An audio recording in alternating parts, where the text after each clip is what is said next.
जन्नत की बहारें तक जिसे जन्नत की बहारें तक जिसे बेशक वो शुबा शर्माती है जब जिक्र मुहम्मद होता है।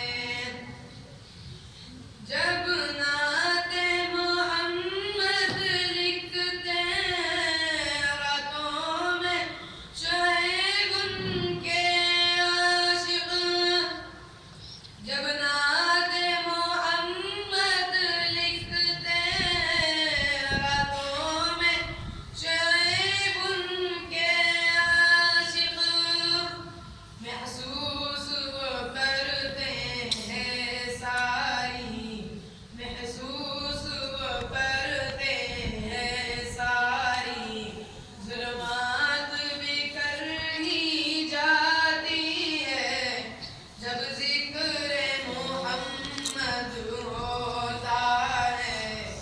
रहमत की घटाएं छाती है सरकार मदीना के दम से, दुनिया में बहारें आती है जब ज़िक्र मुहम्मद होता है।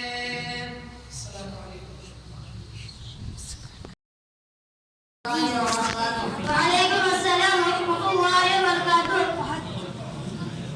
मेरे दोस्त, मैं आपसे नमाज के अरकान के बारे में कुछ जरूरी मालूमात करना चाहता हूँ।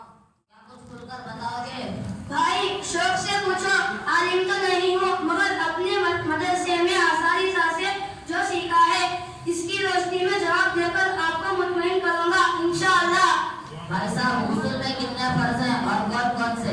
उसूल में 3 फर्ज हैं। नंबर 1 कुल्ली करना, नंबर 2 नाक में पानी डालना, नंबर 3 तमाम बदन पर पानी बहाना।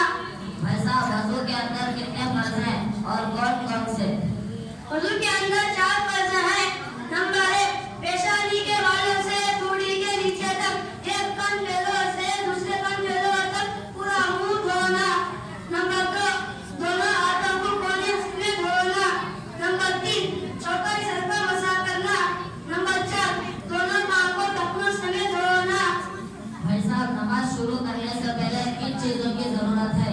भाई साहब, नमाज पढ़ने से पहले 7 चीजों की जरूरत है जिनके बगैर नमाज नहीं होगी।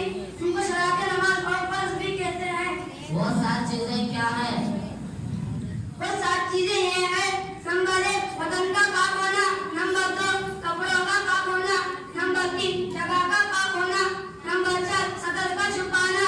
नंबर 5 नमाज का वक्त होना। नंबर 6 किबले की तरफ रुख करना। नंबर 7 नियत करना। नमाज के अंदर कितनी चीजें फर्ज हैं? 6 चीजें फर्ज हैं। इनको अरकान नमाज भी कहते हैं। नंबर 1 तकबीर तहरीमा कहना। नंबर 2 क़ियाम करना यानी खड़ा होना। नंबर 3 क़िरात करना यानी कुरान शरीफ पढ़ना। नंबर 4 रुकू करना। नंबर 5 दोनों सजदे करना। नंबर 6 नमाज के आखिर में अत्तहियात पढ़ने की मिक़दार बैठना। मेरे भाई, आपसे उसूल, वजू और नमाज के फराइज़ के बारे में जानने के लिए बहुत बहुत शुक्रिया। अस्सलामु अलैकुम व रहमतुल्लाहि व बरकातुहू। भाई मैं आपसे कुरान के बारे में कुछ मालूम करना चाहता हूँ, क्या जवाब दोगे? भाई साहब, आप शौक से मालूम कीजिए। अगर मुझे मालूम हो तो इंशाअल्लाह जरूर जवाब दूंगा। क़िरात के क्या माने हैं? कुरान शरीफ पढ़ने का वो तरीका जो किसी इमाम क़िरात के तरफ मंसूब हो, इसको क़िरात कहते हैं। कुरान शरीफ को कैसे पढ़ना चाहिए? तजवीज़ से कुरान पढ़ना हर मुसलमान मर्द औरत पर फर्ज है। तरतील किसे कहते हैं? तजवीज़ के तमाम क़वाइद का लिहाज करते हुए इत्मीनान से ठहर कर कुरान शरीफ पढ़ने को तरतील कहते हैं। तजवीज़ किसे कहते हैं? हर हर्फ को उसके मखारिज और सिफात के साथ अदा करने को तजवीज़ कहते हैं। तनवीन या नुन साकिन के कितने कायदे हैं? 4 कायदे हैं। कौन कौन से? इज़हार, इख्फा, इक़लाब, इज़हार। नीमे साकिन के कितने कायदे हैं और कौन कौन से? नीमे साकिन के 3 कायदे हैं। नंबर 1 इज़हार शफ़वी, नंबर 2 इज़हार शफ़वी कहते हैं। तनवीन नून साकिन के बाद हुरूफ यरमालूम के 6 हुरूफों में से या वाव मीम नून दूसरे कलमे में आए तो गुन्ने के साथ मिलाकर पढ़ने को इदगाम माल गुन्ना कहते हैं। भाई तजवीद के बारे में बताने के लिए आपका बहुत बहुत शुक्रिया। आइंदा से इंशाअल्लाह कुरान को तजवीद के साथ पढ़ने की पूरी कोशिश करूँगा।